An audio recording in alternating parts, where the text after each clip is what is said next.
I'm being so dead serious. The moment I saw that he cheated on her, my first initial thought was like, he's gonna be bald by tomorrow. Like,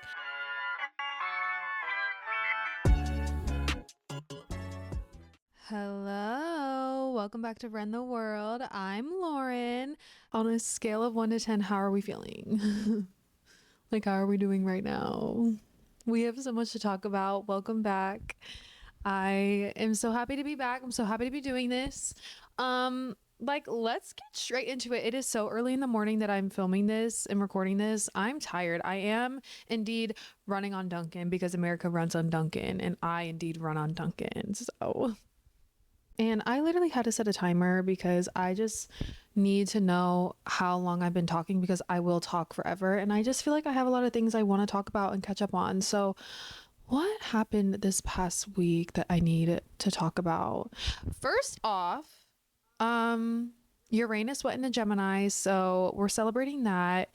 That is a big deal for all of us. Not just us Geminis, but like everyone. Like, it's the first time in 7 years that it's shifting and everyone's gonna feel a shift. This isn't an astrology podcast and I'm not an astrologer, but these are just things that I know. Okay. It's big for us Geminis, Gemini rising, Gemini suns, Sagittarius, Pisces, Virgo placement. You're gonna feel it, girl.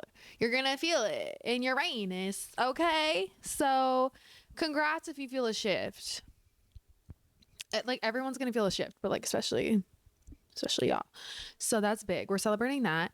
What else? Oh my god, my face is on Sephora. It happened at the same time I dropped my first episode, and then I found out that my face is on Sephora for LYS Beauty, a black owned, woman owned clean beauty brand. My face is on Sephora for them, and I literally, like, it is just so amazing. Like, I'm just like, so sometimes I'm like, I am proud of myself because I don't know how.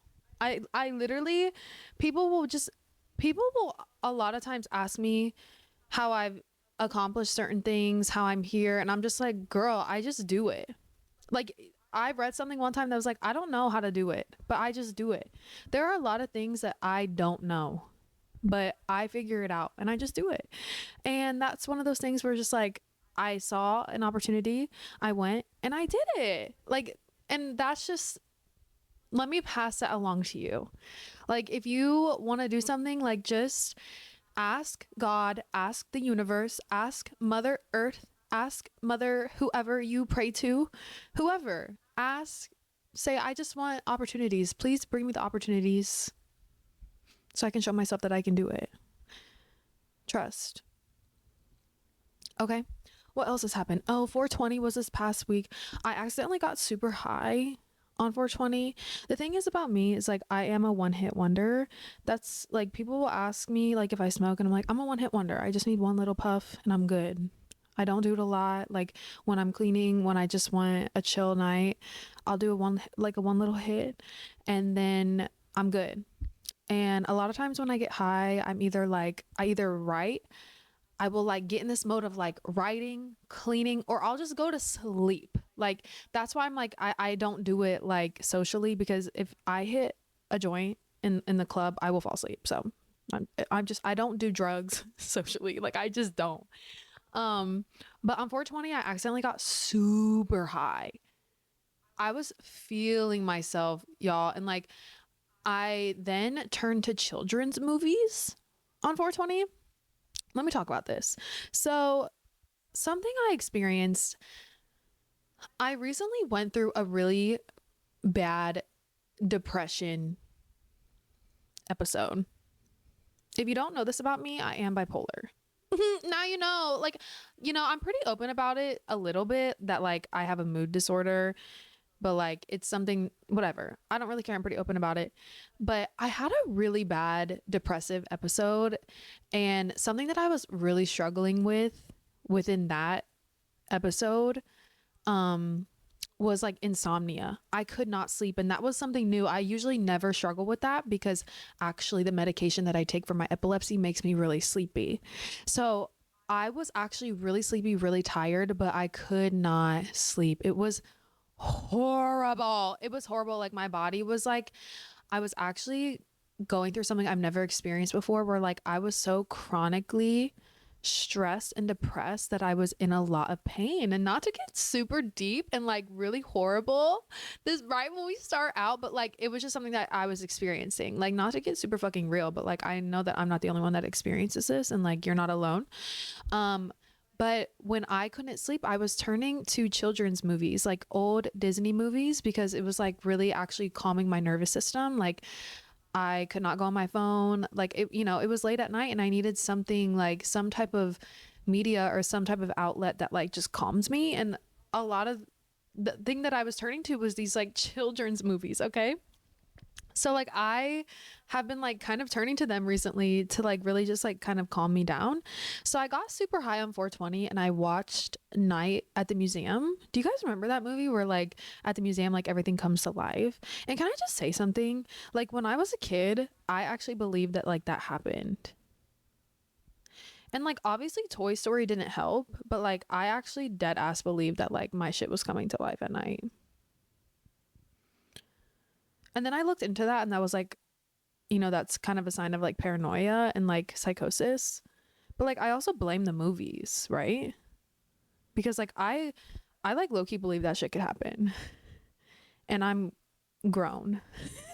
Dead ass. Like I remember I went to like the museum in Pittsburgh, like the Natural History Museum, and like I was like kind of looking at the animals like, can you see me? Like I was looking at the dinosaurs like, hey, bitch, I know you see me. I know you come to life at night, bitch. What do you do when we leave?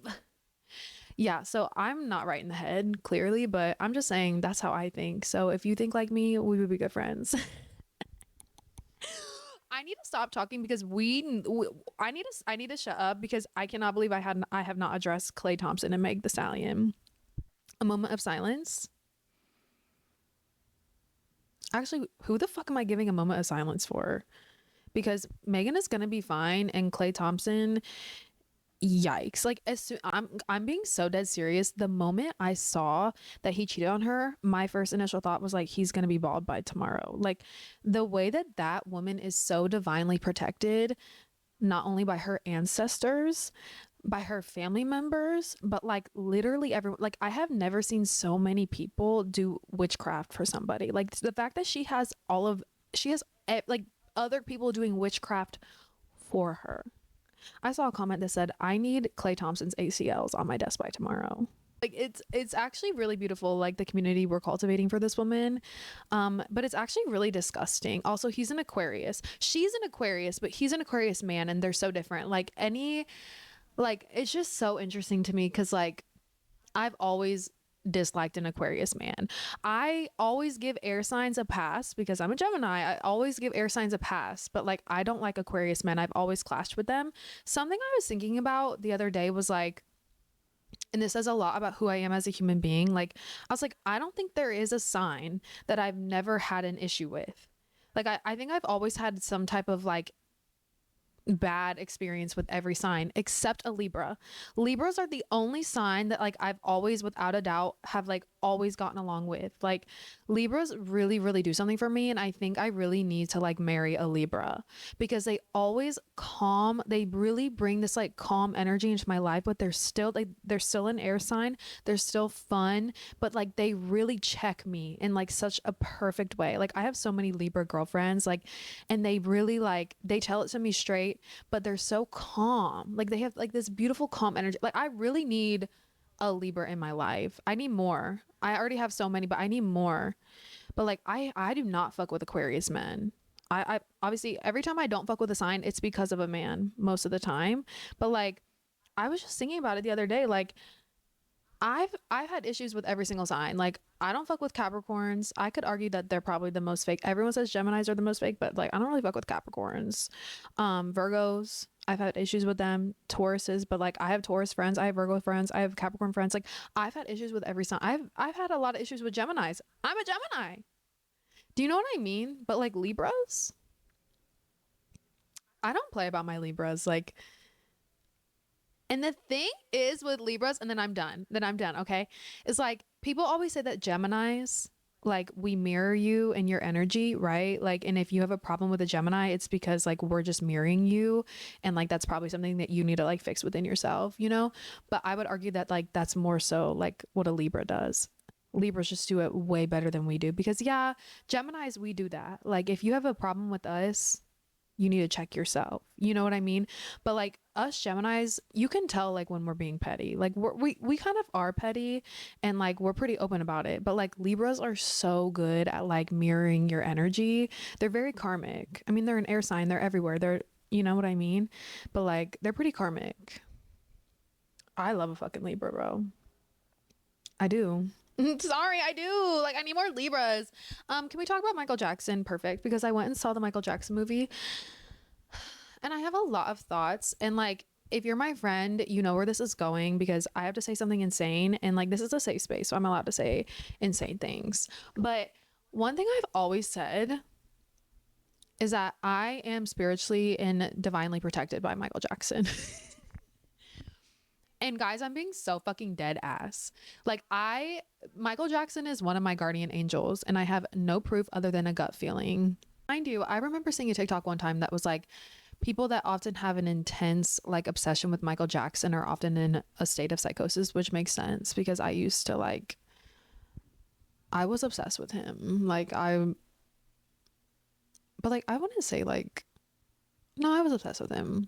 I just have to say that like, I have never played about Michael Jackson. I never have, and I never will. And I'm so proud to stand on that. But you know what I took away from the movie and the experience is like, I know that Michael Jackson has no business being dead, and we can all agree on that. Like he has no business being dead, and I wish he wasn't dead, right? But like also, I think that Michael Jackson would hate it here. I don't think he would like I don't really think that he would like necessarily like it here. I think Michael Jackson would be really sad if he saw how we would be. I think he would be really disappointed. I think Michael Jackson would be really disappointed in us. He has no business being dead, but he would not like it here. All the violence, the racism, the war, the Epstein files, like he would hate this shit. I think he would like TikTok. Actually, no, I really don't know. Like, no, I think he would fuck with TikTok. I think he would like, see, I don't know. Like, would he be moonwalking on TikTok? Like, you know, like, I don't think he would like it here. He would be so disappointed in like how much we all hate each other. Like that was his thing, is like music brings us all together, and he just wanted everyone to like be together. And like that's like one thing that we are horrible at as a society right now. Like we are actually moving backwards. And like and I can talk I can say that for myself. Like I'm pretty bad at that, because sometimes I just like let like my political passion get to me, where it's like, how can you think one way? Like, you know, like I do get like that. I'm just so passionate, but it really does like separate us a lot sometimes. And he was just so like, he just wanted everyone to be together. I feel this way about Prince too. I think Prince would not really like it here either. I mean, I don't want them. I wish he was here, but like, I think he would. I think he would be sad if he saw. I think he's kind of sad, and like think about it. Like Michael Jackson is bringing us together, and he's not even here. Think about like what he would do for us now. Yeah, actually, yeah, he has no business being gone. That's actually really rude. Right, so that's actually really rude. This is a safe space to say that like every Halloween I really really want to go as Michael Jackson, but I am aware that I cannot, you know? And the only reason I want to go as Michael Jackson is because I love him so much. And like I just want to moonwalk. You know, like I really just want to be able to put on the Thriller costume and like be able to moonwalk all night and like say hee hee. You know, like that's what I want to experience. So like you guys can like let me know your thoughts on that. I understand that like I can't, but like oh, like it would just be so fun to like just like be able to moonwalk around. You know what I mean? Like I love and appreciate him so much. It comes out of like a place of appreciation. Now I want to talk about how I have reached a new level of singleness. Last night I was researching adult ballet classes. And then adult hip hop classes. We all know that like this is like something I've been like meaning to do. adult ballet, adult hip hop, and then volunteering at the animal shelter. And then I stumbled upon a pottery class, and then an open mic for poetry because I have so many poems that I want to read, right? And then I went ahead and ordered like some new piano books so I can like practice my piano. And I'm just like, this is your sign. Like, even if you're not single, like tap into those hobbies and like heal that side of you that like need and then I was even looking into like an adult choir, a woman's choir. There was like an LGBTQ choir that I can join. I was like, girl, I miss the auditions. Like, do you need a soprano too? Like, I'm upset. Like, I really want to sing. I really need like my music fix. I don't know I don't know what I can do and where I can go. But like I just missed that. The theater kid in me like really needs something. So the dance classes are gonna have to do it, but like I need to sing. My loud ass needs to be singing somewhere, and I want to do it. I want to do it in a community setting. I just love community. Like, as much as like obviously it's so funny because I am known as like the alone time girl on the internet. Like I literally like I have grown my platform about like loving your alone time and solo dates, but like there's nothing I love more than motherfucking community. Like I love being around human beings. That's why I also just love my alone time too. It's so important. Like loving my alone time has made me appreciate and love community. Like pour into your community. Like if you're wondering how I stumbled upon all these things, let me tell you. So I actually was reading up on chakras. Okay, now hear me out. Stay with me on this rabbit hole that I went down. This is what happens when you live alone and you're a thought daughter and you just start thinking. So I was reading up about chakras. Now, if you know your rising sign, okay, you look up your rising sign and then you look up what chakra your rising sign is aligned with. This is important because your rising sign is aligned with like abundance and like how you can tap into abundance and like how you can be abundant. And like this obviously like there's a lot of different parts in your chart that like can show that, and like if you like really dive into it, like, but this is a simple way to do it and like an easy way to do it. So like you look up your rising sign, you look up like what chakra it's aligned with, and then you figure out that chakra, right? And then you learn how to like really pour into that and like nurture that chakra, and like it'll bring more prosperity and abundance into your life, right? So then I learned that like the chakra that I need to pour into, like a lot of it comes with like movement and dancing and like moving my hips and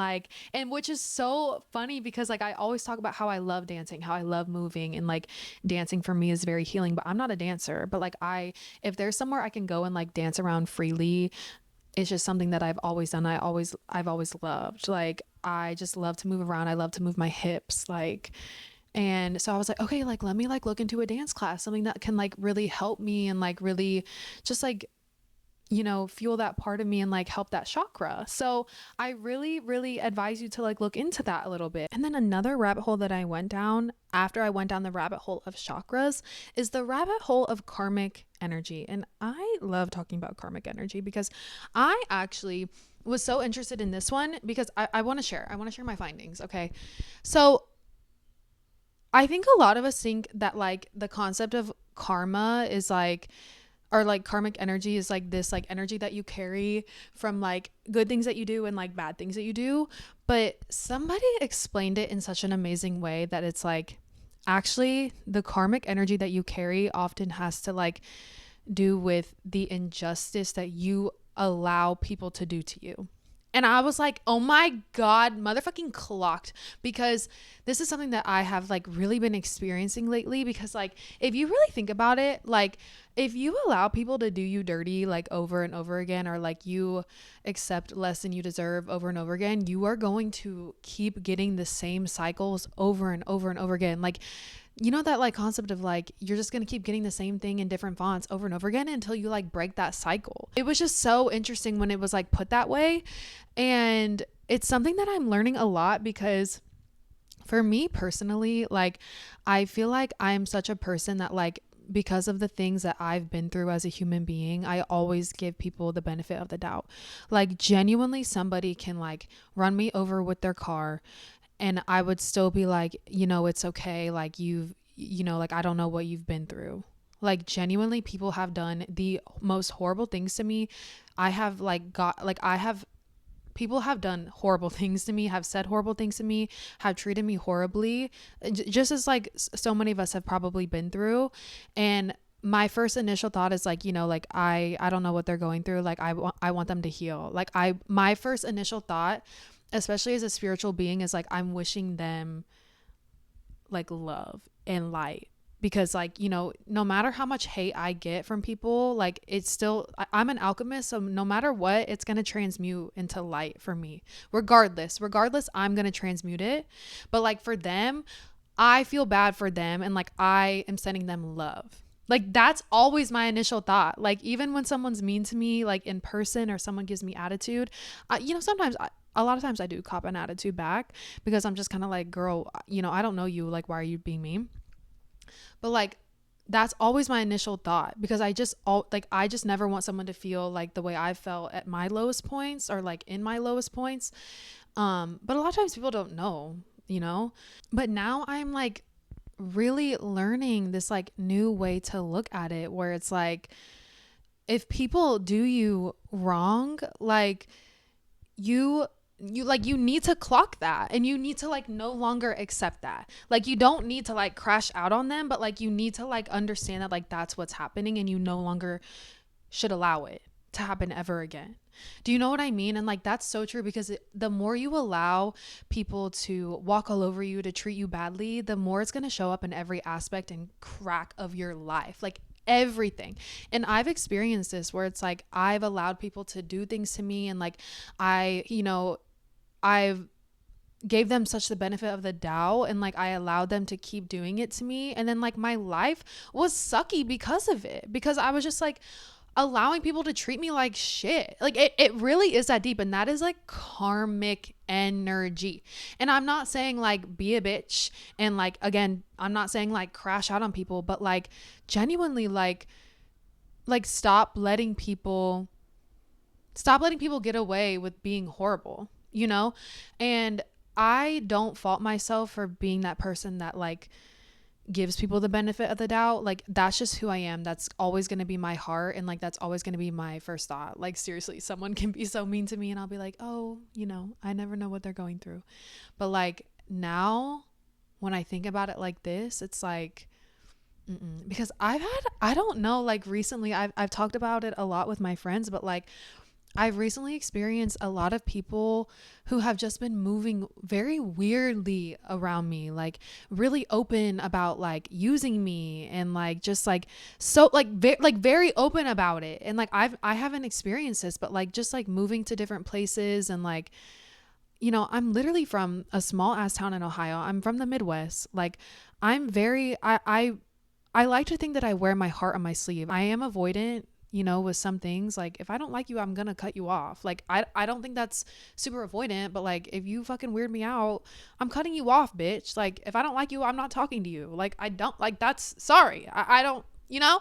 But like ew, like if you weird me out, ew, get away. Like sorry, like I don't think I need to like explain myself. Like ugh, people think that's like such a weird concept. Like I just can't, like but I'm just saying, like being like from my small town, being from the Midwest, and like moving to New York, and like seeing how people move, and then moving to Atlanta, seeing how people move here, like people really expect things. Well, like we'll meet you, and like people will meet me, and like I guess like get a little taste of my energy, and like think that like I should just give them all of these things. And I'm just kind of like, do you know what I mean? Do you know what I mean?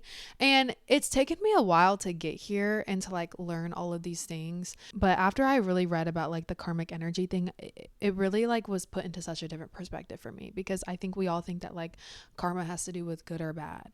Like, yeah, you do something bad to someone. Yeah. Like you're going to get, you know, karma doesn't play, and karma doesn't play about me. That's the thing, is like, I've never once seeked any type of revenge on an individual, because I know karma doesn't play about me. Like I just sit back and let it do its thing.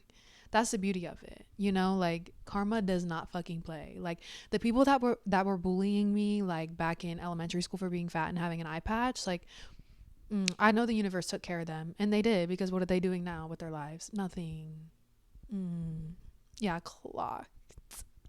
I'm just saying, like, stop letting people walk all over you in every aspect of your life, whether it's your job, whether it's relationships, and like every little tiny like interaction. Stand up for yourself, have boundaries. And now I want to talk about growing up in a small town, because now that's like on the forefront of my mind. And that was something I was thinking about the other day, because my parents often call me and we often talk. But like hate I used to hate my small town.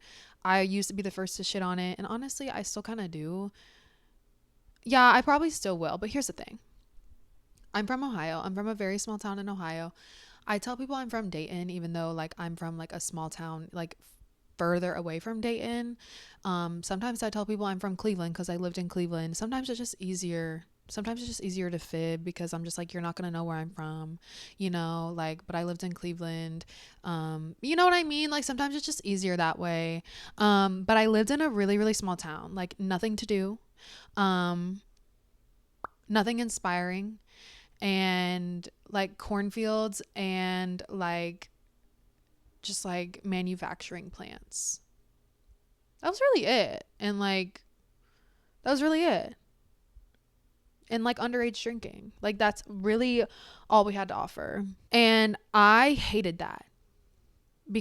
But the thing is I look back at it now, and I will always stand on the concept that like some of the most creative and cool people will come from small towns. Obviously, a lot of the coolest fucking people come from like New York City and like California, because they were like introduced to like all of these like cultures and like diversity at like such a, you know, right out the gate. Like, and like that's so amazing. But then I often like meet people from like really small towns that like, you know, a lot of us like wanted that and like never had it. You know what I mean? And so like we have these like big dreams and aspirations, and like a lot of us just like never quit until we get it. And like I was just thinking about that the other day, and I think that's really fucking cool that like I wanted that, and I wanted that for myself, and like I made that happen. I think that's cool. And now I have a deep appreciation for my small town, even though I don't really like love the people there, and a lot of them are like still really mean to me. And that's fine. You guys can unpack that on a different day, because I know you guys all still watch my stuff. You guys can unpack that like on a different day. I don't know why, but I know that a lot of people support me, and I really love you guys and I appreciate it. But like a lot of you like really need to unpack like whatever you've got going on. Like unpack it at church on Sunday, because I know you all go to church. Unpack it. I'm so thankful that I grew up with like, I'm just thankful that I grew up in this small town, because it made me very grounded as a human being. Like I don't need much. I feel like moving to Atlanta and living in New York City, I have met a lot of people that just only care about a lot of superficial things. Like people really only care about how they look or how they're perceived by others. And I don't give a motherfucking fuck about that shit. When I tell you, like, all I care about is like truly your heart and your soul. Like I'm truly so thankful for that, because I think a lot of people like have these goals, and like again they only care about these wrong things, and then they obtain these things, and then they have no then they don't know how to be grounded. If you cannot, like, you can have all these dreams and aspirations, and like you can like obtain all this money and like reach all your goals, but if you don't know how to like ground yourself as a human being, or like if you don't know how to find the simple pleasures in life, if you don't know how to spend time with yourself, or like be okay in like sitting in silence, you are going to go insane. I mean, that is just like, we all know that. I'm so thankful that I grew up like playing in the motherfucking woods. Do you know what I mean? Like I grew up playing in the woods and like playing with sticks, and like I'm just thankful that like I grew up in nature, and like I grew up with like, you know, I'm just really thankful that like I know how to ground myself, and like and it doesn't take a lot for me to like be happy. I think more of us need to be grounded a little bit. Like go outside and talk to a tree, touch some grass. Like, can you spend time alone? Do you know how to do that? Like, can you stand in a line without going on your phone? Like, can you be by yourself without going on your phone? Like, turn off your phone. Like, hey, turn off the phone. But yeah, that's something that like I just wanted to say I'm thankful for. And I'm proud of anyone that's like ever done something so crazy, and like anyone that's like just tried. Like, you go, girl. Period. If you made it this far, I have a few things. If you made it this far, I know you're a real one. First off, I want to like make a code word again. If you were here the last time, you know that like my first episode, I made a code word to like see who's listening, like who's like actually here. And like, I want to make a code word and like make this a club. So I want to keep the same code word. So the code word for the listeners is Bieber fever, like Justin Bieber, like Bieber fever. So if you are listening, go comment somewhere, Bieber fever, on a TikTok video, on this video. Just comment like Bieber fever. I just want to like see who's listening. I want to like see. You can text me, you can comment Bieber fever. Like, let's see who's real. And if you made it this far, I know you're a real one. Like, so comment Bieber fever. Another announcement is like, I've set up SpeakPipe. So if you were here with the last podcast, you know that one of the segments I did was like kind of like an advice segment where like people could send emails to me and like I would read your questions, answer them. But now I've set up SpeakPipes where it's like 90-second voice memos where you can send in a voice memo. It can be completely anonymous. You can send in your name if you want. And you can ask for advice. You can ask any type of question you want, or you can be spicy and like send in like, you know, a hot take or something crazy that happened. Like if something happened like during your week, like something funny, you went on a funny date, something happened with a stranger and you're like, oh my God, I have to tell Lauren. Perfect. Because now I have a link for that and you can share it with me. I love like making this a together thing, and like we can all like make this a together thing, and then we can all listen to like our togetherness together. Do you get what I'm saying? So anytime you want to send a SpeakPipe, it's speakpipe.com/Ren the World. It'll be in the description on YouTube, Spotify, Apple Podcasts, wherever you get your podcasts. But yeah, I can't believe I didn't mention that earlier. But I want to hear your hot takes. I want to, you know, ask me advice. Like, I want to hear some crazy stories, and we will incorporate that next week. And don't forget to comment Bieber fever. I want to see who's here. But that's all I've got for you. Thanks for listening, and shout out to Michael Jackson. Thank you for protecting me, my guardian angel. And I am dead serious, so I'm being dead ass. And shout out to Meg the Stallion, of course, and shout out to everyone who's out here trying things and doing things and being brave. I'm so proud of you. And also don't forget to sign up and like do new hobbies. Go volunteer. You know, just do things in your community. Community is good. But I love you. I'm so proud of you. Follow me on Instagram, TikTok, subscribe to my YouTube at Ren X Riley on all platforms. And I will see you next Monday. I love you guys literally so much. Thank you for being here. Thanks for giggling with me, and have the best week. Okay? Bye.